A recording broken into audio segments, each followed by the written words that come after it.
Timnas Indonesia terancam terjegal saat menghadapi Irak dan Filipina pada pertandingan kualifikasi Piala Dunia 2026 zona Asia meski sudah full tim serta diperkuat Martin Paes, Kelvin Verdong, dan Jens Schraven. Pertandingan penting akan dihadapi Timnas Indonesia pada Juni mendatang dalam perjuangan lolos ke Piala Dunia 2026. Laga pertama Timnas Indonesia akan menghadapi Irak di Stadion Utama Gelora Bung Karno pada Kamis 6 Juni.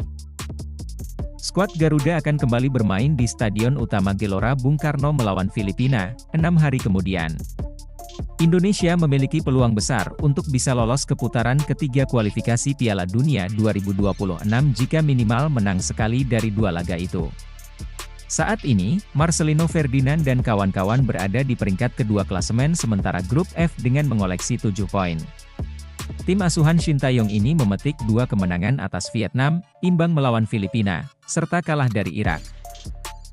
Peluang Indonesia untuk meraih hasil maksimal dalam pertandingan itu semakin terbuka lebar karena PSSI tengah berupaya menambah kekuatan. PSSI saat ini sedang mengurus perpindahan Federasi Martin Paes serta menaturalisasi Kelvin Verdong dan Jens Schraven.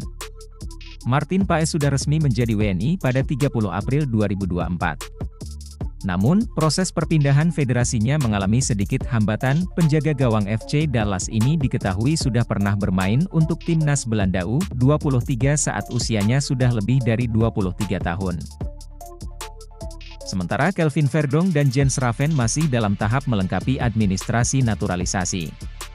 Meski demikian, PSSI memastikan pihaknya bakal mengupayakan ketiga pemain tersebut bisa bermain di laga kontra Irak dan Filipina. Martin Paes kita lihat karena ada tahapan lebih lanjut. Kita kejar, makanya harus satset. PSSI nggak pernah janji berjuang dulu nanti tiba-tiba muncul, ujar anggota Exco PSSI, Arya Sinulinga saat ditemui di Gelora Bung Karno pada Kamis, 9 Mei 2024.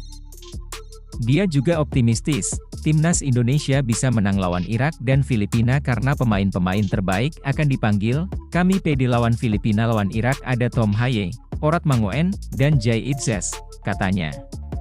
Walau Timnas Indonesia bisa menurunkan skuad terbaik ditambah Martin Paes, Kelvin Verdong, dan Jens Schraven, ada satu masalah yang bisa menjegal.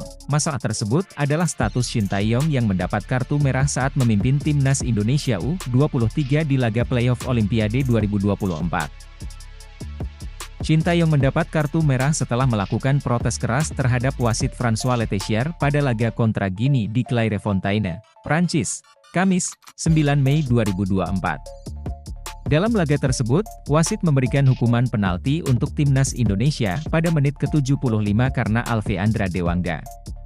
Seusai insiden tersebut, Shin Tae-yong tampak sangat marah kepada wasit sehingga melakukan protes keras. Awalnya, pelatih asal Korea Selatan itu hanya mendapat kartu kuning. Namun karena terus melakukan protes, ST akhirnya mendapat kartu kuning kedua hingga harus keluar lapangan. Dalam laga tersebut, Indonesia kalah dari Guinea dengan skor 0-1 lewat tendangan penalti Ilaris Moriba. Kartu merah tersebut memicu pertanyaan soal nasib Shin Tae-yong di pertandingan kualifikasi Piala Dunia 2026 zona Asia. Kapten Timnas Indonesia U23, Rizky Ridho sempat mendapatkan hukuman serupa ketika di kartu merah wasit pada laga semifinal Piala Asia U23 menghadapi Uzbekistan. Rizky Ridho mendapat larangan 2 kali tampil sehingga tidak bisa diturunkan pada saat Timnas Indonesia U23 menghadapi Irak di perebutan tempat ketiga dan Guinea dalam laga playoff Olimpiade. Kasus lain yang serupa adalah saat mantan pelatih Timnas Indonesia, Aji Santoso mendapat hukuman dari FIFA berupa denda sebesar 6.000 franc Swiss dan larangan mendampingi tim selama 4 laga.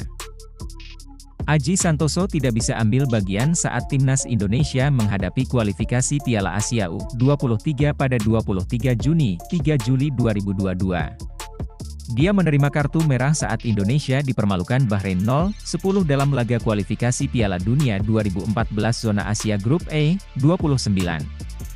Sampai saat ini, belum ada keterangan resmi dari PSSI dan FIFA soal status Shin Tae-yong. Namun akan menjadi kerugian besar bagi Indonesia tanpa ST saat menghadapi Irak dan Filipina.